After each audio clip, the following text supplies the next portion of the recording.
NXT Takeover New Orleans just wrapped up, and look, I don't think I'm going out on a limb by saying this was the best NXT Takeover of all time. I know people in the IWC say that, oh, that's the best takeover. Look, this takeover, this is the holy grail of takeovers. Hopefully, next takeover they can expand upon that and just keep the momentum going. But for tonight, this pay per view, whatever, this delivered on all fronts. With the exception of one match that kind of where it was, it just felt out of place, and it didn't really do anything special compared to where it was on the card. So starting off, the NXT North American Championship to crown the first ever champion in a six-person ladder match. EC3, Lars Sullivan, Killian Dane, Ricochet, Velveteen Dream, Adam Cole, baby. This match, oh man, this was fucking good. Stand out in the match, Ricochet. Look, I already know Ricochet. He's gonna be like have these really super athletic flips and kicks matches, but goddamn, are they gonna be fucking entertaining? Especially compared to like this what he put on in this match. Oh, yeah, it's gonna be fucking on. EC3, my pick to win. He got some of his stuff in, but it wasn't what I expected. Lars Sullivan, how I really wasn't expecting Lars Sullivan to win, and when he was doing his match, I wouldn't have blamed them if they would have given him the championship. Like Lars Sullivan, fuck that dude's fucking talented for a big man, and then they're trying to pull his character as he's not only big but he's really smart, sort of like a what's the Spider-Man villain who's like a caveman but really smart and really strong. That type of character. I could have seen it as the North American Championship come out with a suit or whatever. Velveteen Dream hitting all those elbow drops, especially the one he hit on, I think it was Lars Sullivan, from the top of that huge ladder. Just the camera work and the way he did it, oh, that stole the show. But in the end, Adam Cole ends up winning the North American Championship, and I guess so. I would have rather EC3 win or maybe Lars, but I,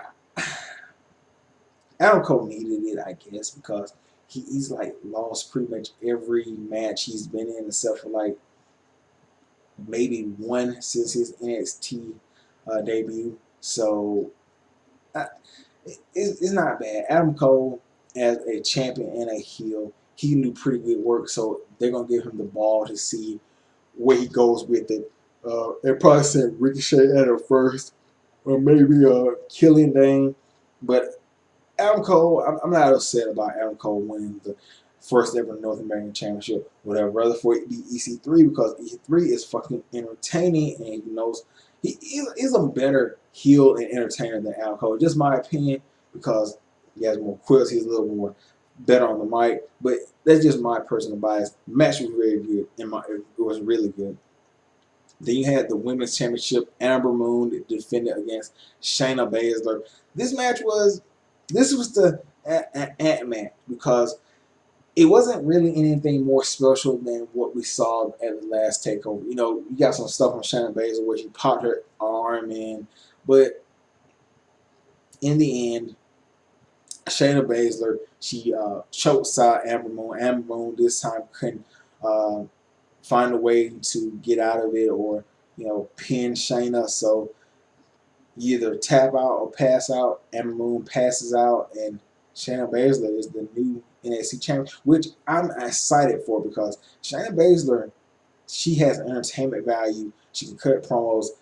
She's going to be a very good heel to chase, especially knowing that they're probably going to send Kyrie Sane at Shayna Baszler sometime during down the line. So we'll be looking forward to that. Sorry, a little sleepy. It's around like 11:30 right now. Um, Then you have the NXT Tag Team Championship. The Undisputed Era with Adam Cole and Kyle O'Reilly versus the Authors of Pain and Pete Dunne versus Authors of Pain versus Roderick and Pete Dunne. Sorry about that. And now, in my prediction, I said that Pete Dunne, just based off his character and the way he is, he would probably be the one to turn on Roderick, and just be like, man, fuck a tag team. I got the UK Championship, and he would do something like, oh, you bumped into me, you're disrespecting me, and he turns on Strong, but WWE flipped it on me. So they're having the match, Roderick Strong and Pete Dunne. They're doing all these, tandem moves and everything like that, and they take out Authors of Pain. They finally isolate Kyle O'Reilly because Adam Cole's been like, if you're on the match, Adam Cole gets completely wiped out with the powerbomb through the table by the Authors of Pain. So they isolate Kyle. Pete Dunne hits him with the bitter end. And I'm thinking, wow, Pete Dunne and Roger are going to be tag team champion. What a odd tag team, but something doesn't feel right. And out of nowhere, Roger Strong attacks Pete Dunne, hits the end of Heartache, and drapes Kyle over Pete. And even like this is the surprising part. It wasn't like, oh, it was planned. He joined Arthur. He joined Undisputed Era. Even Adam Cole and Kyle, they're like, what the fuck's going on? Why are you doing this? So he takes the armband off of Adam Cole's arm, and he joins Undisputed Era. Now, that's not the direction I would go because I guess they're gonna have Kyle and Roderick as a tag team until Fish comes back.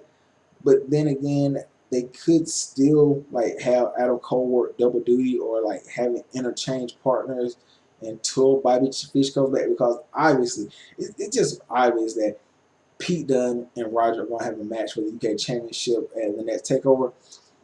I knew they were going to have that, but I wasn't sure. I didn't. I thought they were going to do it reverse. I thought it was going to be Pete Dunne turning heel and Roderick, being the face. But I guess Roger needed it because his character is a little not there. So him joining Undisputed Era gives him somewhat of a character boost. It's just him turning heel, but still, it's something that he kind of needed. Then you had Aleister Black defeating Cien. It's hard to pronounce the Mexican names when I'm sleepy as hell, but this was a really good match. Andre Cien almost, he has made like I said, a complete turnaround. He's not the same wrestler we saw like a year ago. The guy's like really, he's a main eventer now. Like, I guess he had to shake off, what's the word? He had to shake off, I don't want to say rest because he's been wrestling. It's, I guess, get accustomed to being in the WWE ring and like find the style that's right for him. Now, with that being said, they also had to bring in Selena Vega, and that added on to it. But now he's gotten into that groove where he's a top performer. And like I said, everybody knew he was going to lose to Aleister Black. It's Aleister Black's time. But even in that, Almas still put on a hell of a match. I mean, there was even points in the match where you're like, okay, yeah, Almas, he's going to retain because like some of the counter wrestling here, like Aleister Black tried to go for like he tried to go for the Black Mass, and Almas just hit him with like a drop kick in the back of the head, and he hit that running knees on the outside on the pole, and I think he hit like out of nowhere, he hit like the hammerlock DDT, like Aleister Black rolled him in, and out of nowhere he just caught him in that DDT. So there were really edges of seats moments, but in the end, Selena Vega tries to get involved for the third time. She jumps on, she misses a crossbody. Almas catches her. Black nails him with the Black Mass Kick, new NXT champion. Then you have the main event. Johnny Gargano versus Ciampa, and I don't know if this was by design or what, but Ciampa came out to no music, and the crowd just let him fucking have it. Fuck you, Ciampa. Fuck you, Ciampa. Johnny Wrestling. And it just worked so well. A heel that actually feels like a fucking heel. Thank you, NXT. And this match, I'm not gonna lie to you, it was great, but some like points during the match, it was kind of boring. Like I know this wasn't supposed to be like a regular wrestling match because it's an unsanctioned match, so I wasn't expecting like technical shoot wrestling. Let me get an arm bar and did finger digits. No, I wasn't expecting that. So it's surprising to me that this match didn't have more high impact moves or just more dangerous shit. Just being honest, this match was like it was the WWE's PG version of an unsanctioned match because there was no blood. There was really nothing where you felt like the guys were in danger. Well, what about when he got purple into the cement? Seen that spot. I see that spot all the time, even in like regular sanctioned matches. So, maybe I'm desensitized to this stuff, but like nothing in that match like stood out to me as far as unsanctioned match. Turn your head, hide the children. The OVE versus LAX match. He's bringing up TNA. I'm offended, but that match, it was more unsanctioned than this match. I mean, you had a guy who got stabbed in the head with fucking pin and mohawk. Now that's fucking something that should be uncensored. Ooh, good match, but nothing in here made me say, wow, they need to sign these unsanctioned contracts. Like, anyway, so they're hearing all these big power. It was nothing that kind of took it down to.